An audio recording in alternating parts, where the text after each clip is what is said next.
জিনদের অভ্যাস হচ্ছে ওরা 24 ঘন্টার ভেতরে যে কোনো এক সময় হয় সাপ নয় বিড়াল, এগুলো হওয়াই লাগবে ওদের। এই জন্য রাতের বেলা অনেকে বের হওয়ার পরে কালো বিড়াল যারা দেখেন, সবগুলো কালো বিড়াল না, ওগুলো দুই একটা জিনও আছে। ওগুলো দেখলে আপনি একেবারে সরাসরি যদি দেখেন বলবেন আস্তাগফিরুল্লাহ অথবা লা হাওলা ওয়ালা কুওয়াতা ইল্লা বিল্লাহ। আর একটু বেশি পারলে আয়াতুল কুরসি পড়ে মুখে ফু দিয়ে নেবেন, নয়তো যদি দুষ্ট হয় আপনার একটা ক্ষতি করে দেবে। মুহাদ্দিস সাহেব নামাজ শেষ করার পরে ঘরের ভেতরে তাকিয়ে দেখলেন দুইটা সাপ খেলা করছে। পাশে গিয়ে বললেন, তোমরা যদি জিন হও চলে যাও, কারণ উনি জানে জিনেরা সর্পের রূপ ধারণ করে। একবার দুইবার তিনবার বলার পরে ওরা জায়গায় দাঁড়িয়ে আছে। উনি মনে করলেন এটা না সাপ হবে, ঘরের থেকে লাঠি এনে পিটিয়ে মেরে ফেললেন জায়গায়। এই জিনদের বাবা মা তাদের খবর হয়ে গেছে সন্তান কোথায়, অনুসন্ধান করতে করতে এসে মুহাদ্দিস সাহেবের ঘরের ভেতরে পেয়েছে। মুহাদ্দিসকে সহ দুইটা সন্তান মরা নিয়ে গেছে তার নিজেদের দেশে। জিনদের লক্ষ লক্ষ জিনেরা আছে, এটা তাফসিরে হাক্কানিতে পাবেন আপনি। আমি শিক্ষার জন্য বলছি। লক্ষ লক্ষ জিনদের সামনে জিনের পিতা ডাক দিয়ে বললেন, মুহাদ্দিস সাহেব, আপনি আমার দুইটা সন্তানে পিটিয়ে মেরে ফেলেছেন। আমি ইচ্ছা করলে কোরআনের নির্দেশ অনুযায়ী আপনাকেও মেরে ফেলতে পারি। কারণ কেউ যদি কাউকে হত্যা করে তার তিনটা শরত আছে। 1 নম্বরে তাকে মেরে ফেলা লাগবে। 2 নম্বরে ওই লোকটা যদি জরিমানা দিয়ে দিয়ত দিয়ে তার পরিবারস্থ লোকদের কাছে ক্ষমা নিয়ে নেয়, এটার দ্বারাও তার মাফ হবে।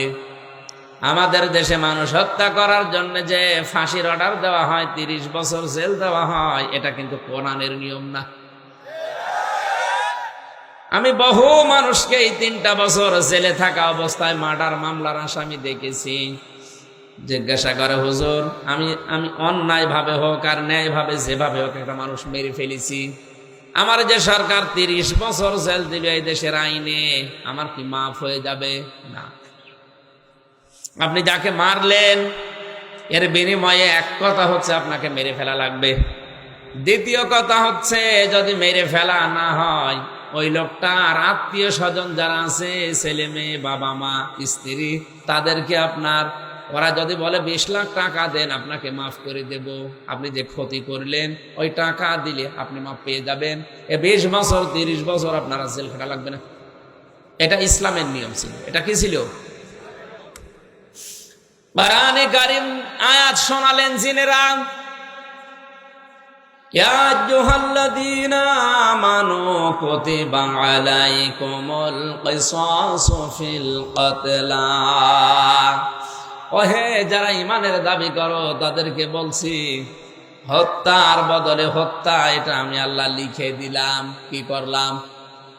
আরো জোরে বলেন। আল্লাহ কিন্তু ফারাজা শব্দটা দেননি। আলেম যারা আছেন তাদেরকে বলছি আল্লাহ কতিবা দিয়েছেন।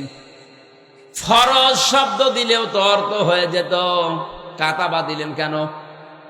আমি যদি এখন এখানে সভাপতি যিনি আছেন বলি যে এই জমিটা আপনাকে আমি দিয়ে দিলাম মৌখিক, এর কোনো দাম আছে? কারণ জমিও আমার না, এ দেওয়ার ক্ষমতাও আমার নেই। আর আমি যদি এই জমির মালিক যিনি, তাকে দিয়ে দলিলে সই স্বাক্ষর করে লিখে ওনার হাতে বলে এই যে লিখিত, ওই জিনিসের দাম নেই। আরো আসতে বলেন। আল্লাহ শুধু ফরজন শব্দ দিলে দিতে পারতেন, না দিয়ে কতিবা দিয়ে এটা জানিয়েছেন যে বিধানটা ছোটখাটো না, গুরুত্বহীন না, এটা কিন্তু লিখে সই স্বাক্ষর করে দলিল করে দিলাম, এর দাম আছে। এদেশে যারা দায়িত্বে আছে আজ 53 বছর, এই আয়াতটা যদি ঠিক এইভাবে বুঝে স্বাধীনতার পরে এদেশের সংসদে আয়াতটা কায়েম করে দিতে পারতো, বঙ্গবন্ধু হত্যার বিচার আমরা অনেক আগে পেয়ে যেতাম। সুতরাং সঠিকভাবে যদি বিচার ব্যবস্থায় এই আয়াতটা এখন যারা দায়িত্বে আছে সংসদে কায়েম করতে পারে, আগামীতে কিয়ামতের আগে দেশে আর অন্যায় কোনো মার্ডার হবে না, গ্যারান্টি আল্লাহর। আল্লাহর গ্যারান্টি আজ পর্যন্ত মিথ্যা হয়নি, হওয়ার সম্ভাবনা নেই। কথা বলেন না কেন? আপনি একটু মেনে দেখেন না কেন? ফামান তাবিআ হুদায়া ফালা খাউফুন আলাইহিম ওয়ালা হুম ইয়াহজানুন। আল্লাহ পাক বলেন যে হেদায়েত পাঠিয়েছি, এটা যদি অনুকরণ করে চলতে পারো, আমি গ্যারান্টি দিলাম কোনো ভয় নেই, কোনো চিন্তা নেই। যে সমস্ত ভয়গুলো মানুষ আজ করে, যে রাস্তায় গেলে আমরা অনেকেই খুন হয়ে যাই, বাড়িতে থাকলেও অনেকে গুম হয়ে যায়, এই ভয়টা কোরআন গ্যারান্টি দিচ্ছে যে থাকবে না।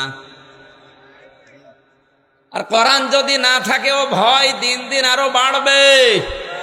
এই জন্য আমাদের উচিত হচ্ছে ৯৬% মুসলমানের দেশে কোরআন এর এই আইনটা সংসদে পাশ হোক। এই কথা বলেন। কিয়ামতে অন্তত যে গলাগুলো সাক্ষী দিল, কিয়ামতের ওই ময়দানে আল্লাহ যেন এই কণ্ঠগুলোকে আমাদের এই আয়াতের পক্ষে থাকার কারণে সাক্ষী হিসাবে কবুল করেন। আরে ভাই, ছোটখাটো বিষয় কিয়ামতে আল্লাহ দেখবে।